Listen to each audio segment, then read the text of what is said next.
Hello and welcome to the Story Behind the Stories, your weekly look at the pages of the Neepawa Banner Press. I'm Eoin Devereux, news reporter with the Banner Press, welcoming you once again to the show right here on NAC TV. Joined this week once again by Casper Wehrhahn. Casper, good to have you in this week. Good to be here. Thank you all for joining us today, and thanks again, Eoin, for having me here once again. Well, this one's going to be a little bit of a lazier edition. Let's be honest, with the Thanksgiving weekend, the long weekend, we all took the day off. I think we all deserved it. I think you'd agree on that, Casper. Oh, absolutely, yeah. So it is a lighter paper than usual, so if you want to switch channels to maybe watch the hockey game or something, I wouldn't blame you, but come back to NAC TV when the good stuff's on. But, this week we're just going to take it a little more casual, but still go through some of the information we did get. Because even though it is a little looser paper, a little lighter paper than usual, there is still a few stories of note that we definitely are glad to be able to share with you. So let's start off with, as always, the front page, because it just makes sense. One of these days, Caspers, I'm going to start on page like 14 just to see if people are paying attention. Just to throw everyone off. Just to make sure, but not this week. This week we're going to start with the front page, and it's a little bit of a special pat on the back for the owners and operators, publishers of the Neepawa Banner Press, Ken and Christine Waddell. They're celebrating a few different milestones this week, so we decided just to go with it on the front page. Obviously, they're celebrating their 53rd wedding anniversary recently.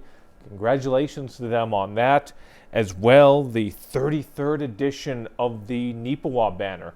For those of you that may not remember, there used to be the standalone Neepawa Banner, different paper as well, the long-standing Neepawa Press, two different operations, completely run separate for so many years. And then a few years ago, the Neepawa Press was sold to Ken and Christine. We did the two separate papers for a while there, and then we amalgamated into the Neepawa Banner Press, what you know us as today. So their 33rd anniversary for the Neepawa Banner newspaper. So, and as well, you found this out, and Ken noticed this and you're looking back. Special anniversary for the press and the press building as well, isn't it? Yeah. So we have all those details, of course, on looking back, but it's actually the 90th anniversary of this Neepawa Press building. The press was at a different building previously, and they had this one constructed quite a while back now, obviously, since it's the 90th anniversary. And it is actually the 126th year of the Neepawa Press. So both long-standing papers and adding to the milestones that we're celebrating right now. That's right. So many different milestones, and Ken and Christine wanted to share them, not just with the employees of the Banner and Press and of NAC TV as well, but just with you as well. So hopefully you'll take a moment. It's a quick little write-up on the front page, a picture of Ken and Christine with our mayor-elect Brian Headley, helping them to celebrate this special occasion on there. So congratulations to them. So very appreciative of everything that they still do, not just signing the checks. That's big too. We appreciate that. As much as we appreciate that, yes. Yeah. But again, I've worked in a lot of places, and I've worked in a lot of businesses, corporations. And the phrase feeling like a family is thrown around a lot, and it's so cliche for a lot of these corporations, but this one, they do try and make it feel like a family setting. So it's appreciated, and hopefully you'll show a little bit of appreciation to Ken and Chris if you see them on the street walking around. Ken's feeling a little bit better, so he's walking a little bit more. So if you see him out and about, or you see Christine, give him a thumbs up and a hearty congratulations. All right, let's get on to some news, actual news, on page 2.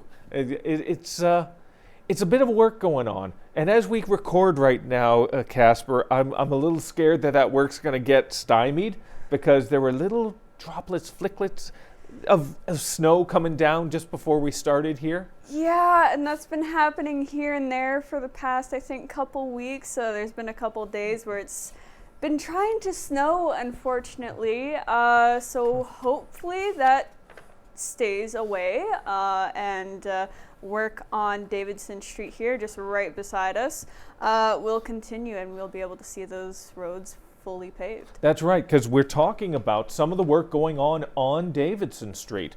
Some machinery from Maple Leaf Construction has arrived, and we've been able to feel it, even though we're about a block away, roughly about a block away. When those machines start rolling, there is vibration in this building.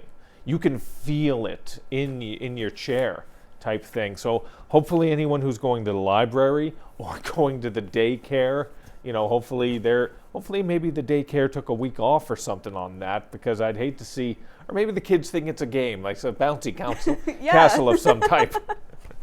But it's good to see that they're trying to get some work done. That's, to be honest, it's been a bit of a contentious, as the years progressed, it's become a little bit more of a contentious issue for some businesses and some individuals in and around the area. They've been wondering what the heck's going on. And the town understands that.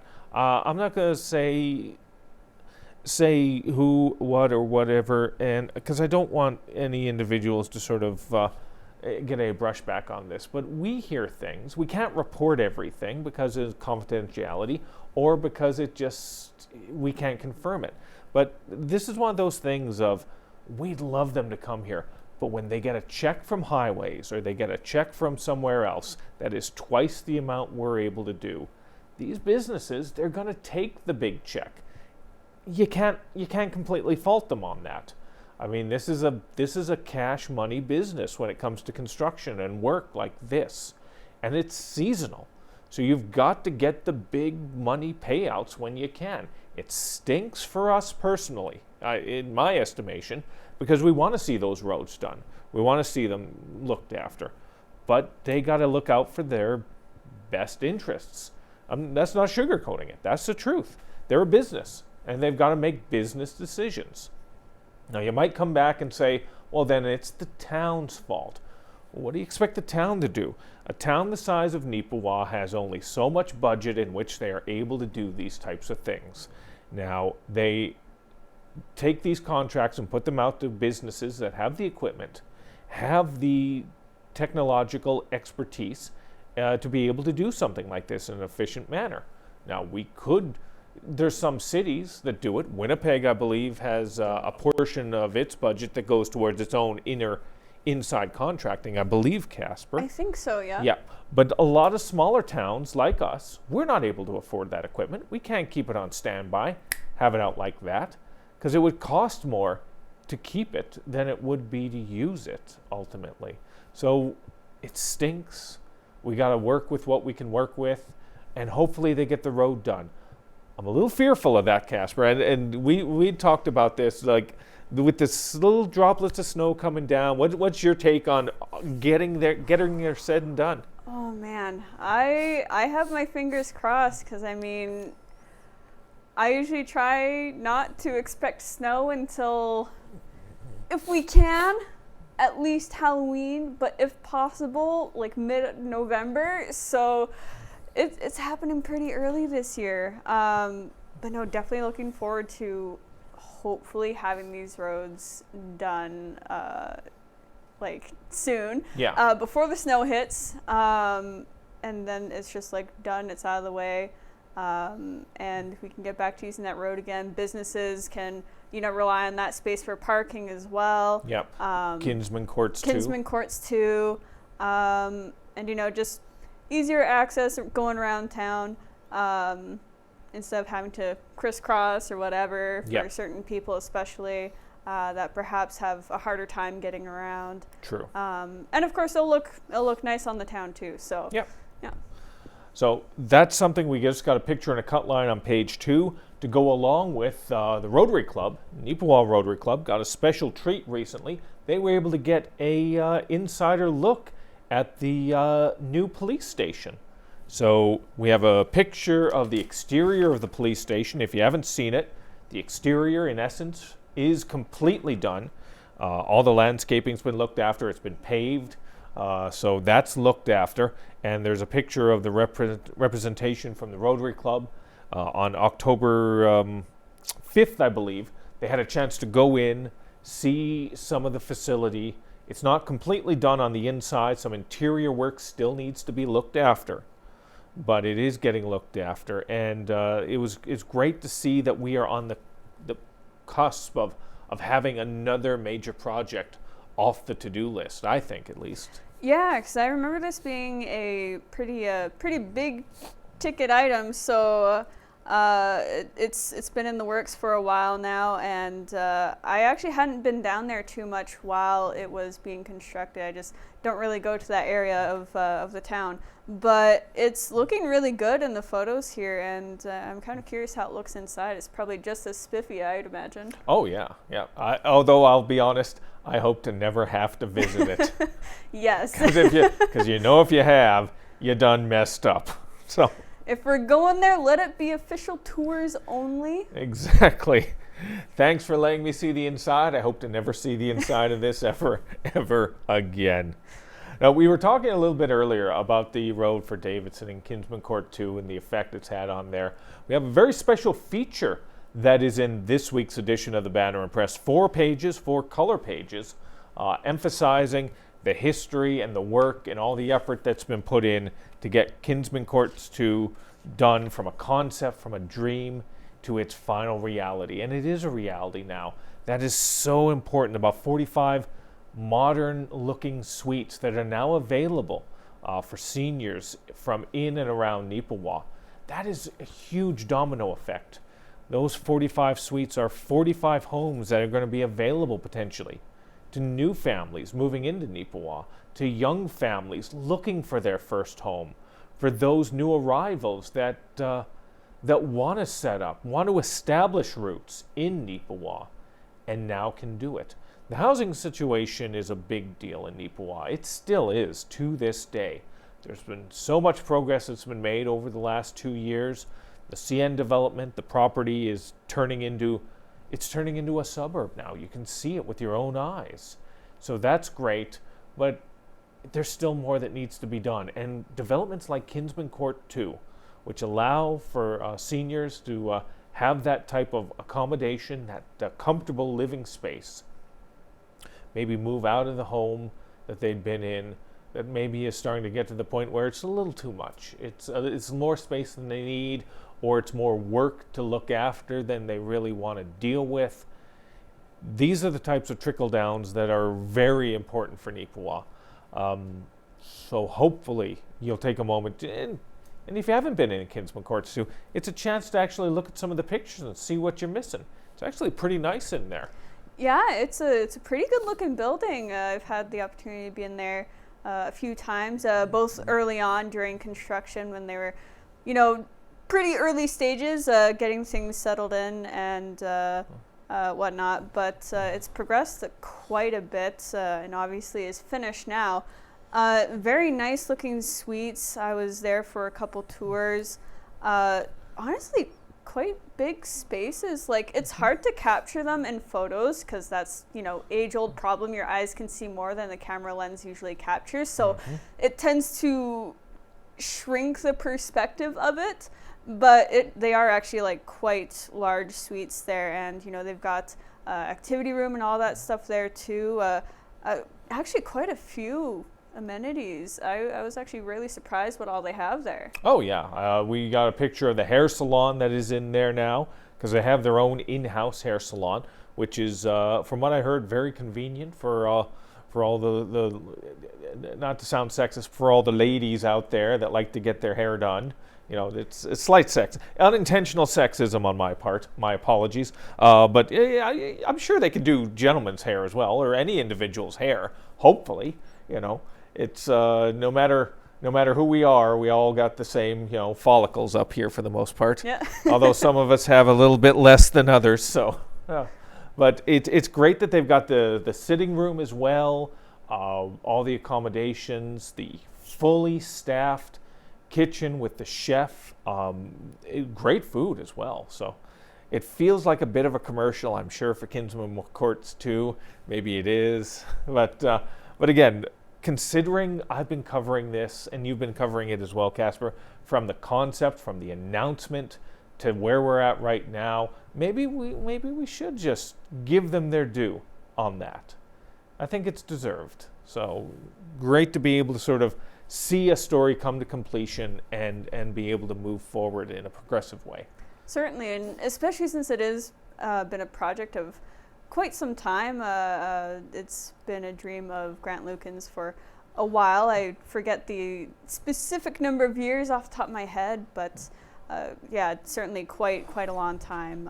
So being able to go from the discussions, of course, on his end to concept art that we have on the first page of the feature, and then, obviously having it completed now is quite the transformation. That's right. All right, let's talk a little bit of what's happening out in the fields in terms of some farming development. This is the time of year where harvest is underway.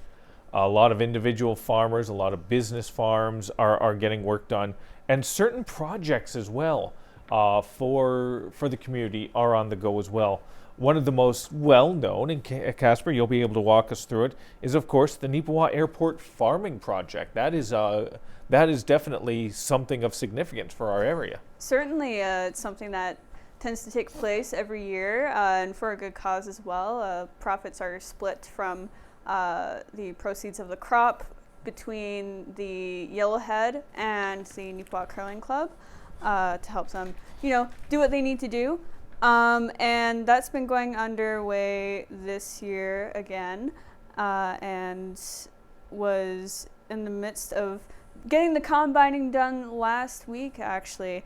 And as of, before our print date, obviously, 7,400 bushels were harvested. So I'll be checking up on that again sometime soon to get final numbers on that, see how much they were able to harvest for the entire project, and hopefully get fundraising amount as well. That's right. That's something we will be following up in a future edition of the Banner Press. And it is such a big deal because we've talked about this in the past.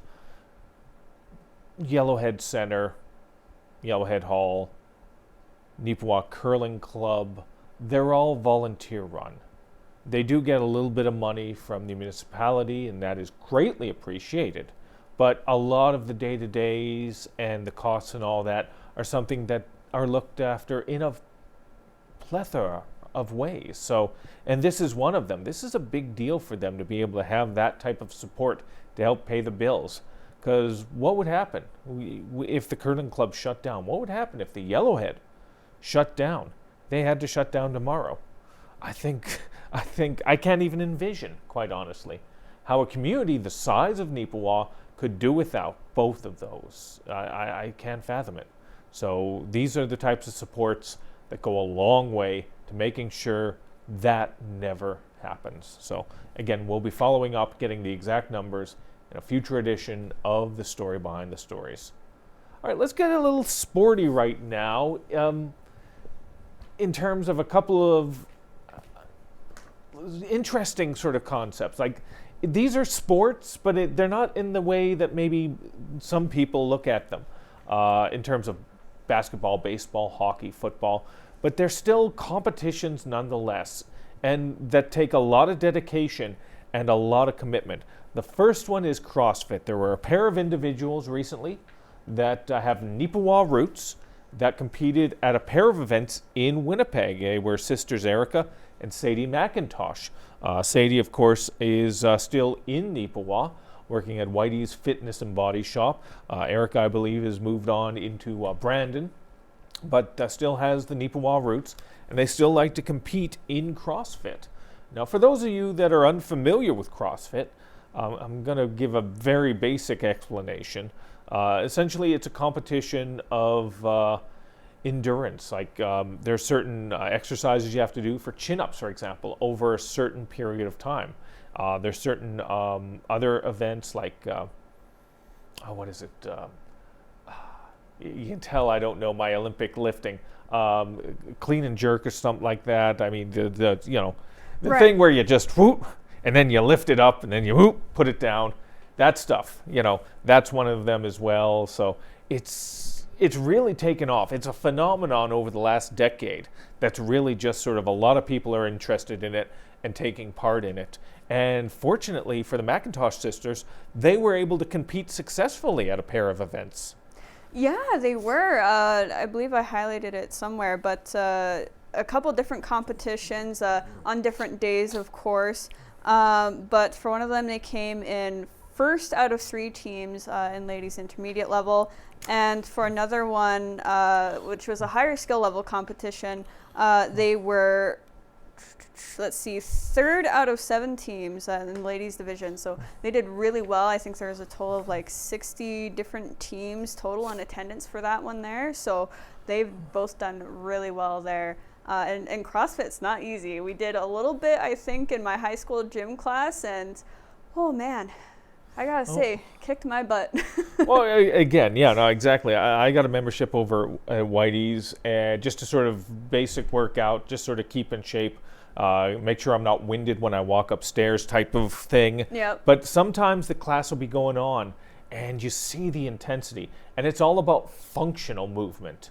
That's the big deal about CrossFit. They want it to be as functional as possible. These types of exaggerated motions and whatnot are things that you need in a day-to-day operation of a functional and progressive sort of body movement. So congratulations to them on to be able to succeed on that. We love to be able to share these types of stories. We don't want to focus entirely on hockey. We don't want to focus entirely on basketball or football. We want these types of sports as well. So we appreciate getting the tip on that. It was Destiny Mackey that was able to get that story done. You can read it in this week's edition of the paper. You can find it on page 19 of the paper. So hopefully you'll be able to take a moment or two of your time and to go through that. Another story, it's although it's not really a story, I was hoping to get a full interview with this individual, but they are still away. When they return to Neepawa, I very much hope to be able to speak with the gentleman about this. The gentleman's name is Hanan Majah of Neepawa. I've actually run into him from time to time at the gym. He works out again at Whitey's Fitness and Body Shop. And works out a lot more intense than I do, I got to tell you that.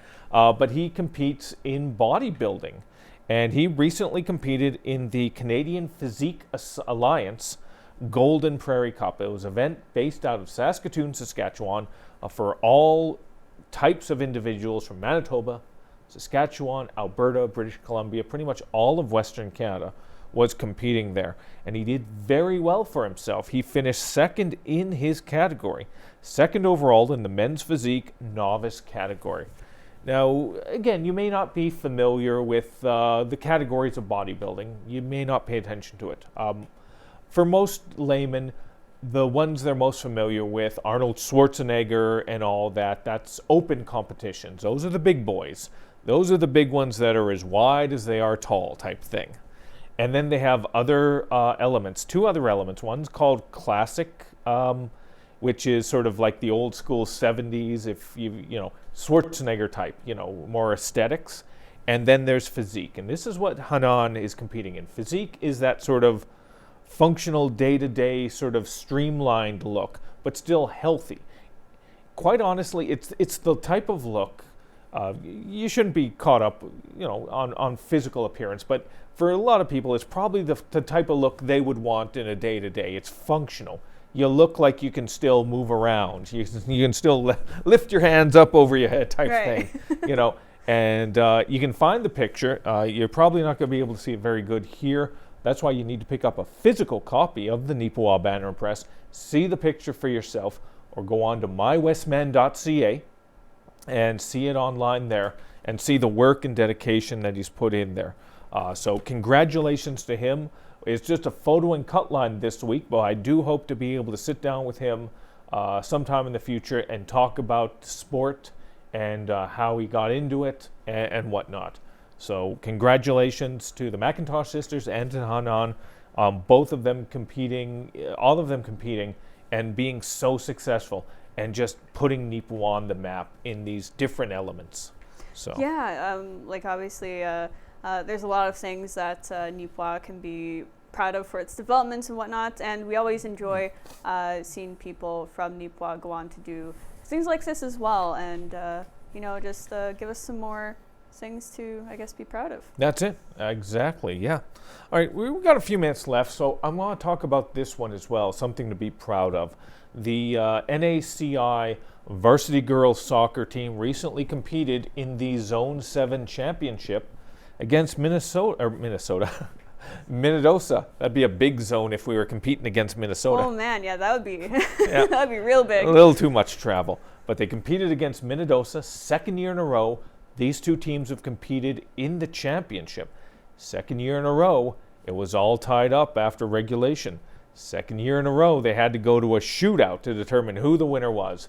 And for the second year in a row, it was Neepawa that came out on top. I was there. I watched the majority of the game, Casper, and it's one of those things of where, quite honestly, it's cliche as it sounds, both of them deserved a victory. There were so many close chances for Minnesota, a few balls off the post there, a few close chances for Neepawa in regulation. They were both working so hard. They were both very well played. I mean, clean passes, good fast breaks type thing.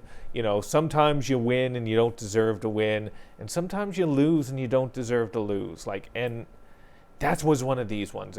It's unfortunate sometimes that you have to have a winner and a loser, and this is one of them. Yeah, I mean, it's certainly not being as much of a sports person myself. I feel like it's definitely these sorts of close games where, you know, it really draws people in, and that's the kind of game that people really, really enjoy and can get into. Yep, and again, it's a respect thing. When you're competing against someone and they're at a certain level and they bring you up to that certain level, you want to challenge yourself against the best that you can. And that's what this game was. It was a real challenge for both sides. So I commend Minnesota for an exceptional season, an exceptional game, and I congratulate Neepawa on the victory. You can find that story in the sports page of this week's edition of the Banner Press. As well, since we got a minute or two left, a couple other things we didn't have on this script here I can talk about. Talked about in sports as well. The Tiger Hills Hockey League is making its return. Neepawa Farmers, obviously a big part of the league. Minnesota Bombers within our readership area. Gladstone as well within our readership area. All those teams coming back. So it's going to be a big season for them. And also want to give a shout out to representation from Neepawa for the Yellowhead Chiefs hockey program. We've got a bunch of youngsters, male and female, that are going to be a part of the Yellowhead Chiefs program this year out in Shoal Lake. So you can find those stories. Both those stories are on sports pages as well. They're pages 13 and 14 in our paper this week. If you'd like to check it out, even if you're not into big sports things, you know, just check it out, learn a little bit about it. It's always great to be able to give a little bit of attention to those that are doing Neepawa proud. That pretty much wraps up the time we got here. We might be a little early, but it's been a short week, so we took it a little easy for the most part. But I think we deserve a break every now and then, don't we, Casper? Yeah, every now and then I think we're allowed to just kick back just a little bit. Not too much, though. We have a lot to make sure that we keep in touch with. Oh, we got so much we're chasing down for next week's paper. But again, if you have any story ideas or suggestions, we would love to be able to hear from you. And you can do so by calling us at 476-3401. That's the number we can be reached at. Or via email at news@neepawabanner.com. Any story suggestions you got, we try and chase them down. We are a small newsroom, but we do the best we can with what we've got. We've got a couple stories on the go. I'm going to give you a quick preview. We got about 30 seconds or so left. I went out to the Candidates Forum in Gladstone. I've got a story on that. I have a sit-down interview with outgoing Mayor Blake McCutcheon. And as well, we've got the Candidates Forum for Neepawa coming up. So it's going to be, that's just the tip of the iceberg. There's so much more that we're going to be able to talk about next week. So hopefully you'll join us next week. We always appreciate you taking a little bit of time, tuning in right here on NAC TV, and sharing your time with us right here on the story behind the stories. Thank you, Casper. And thank you. And thank you. Have a good week.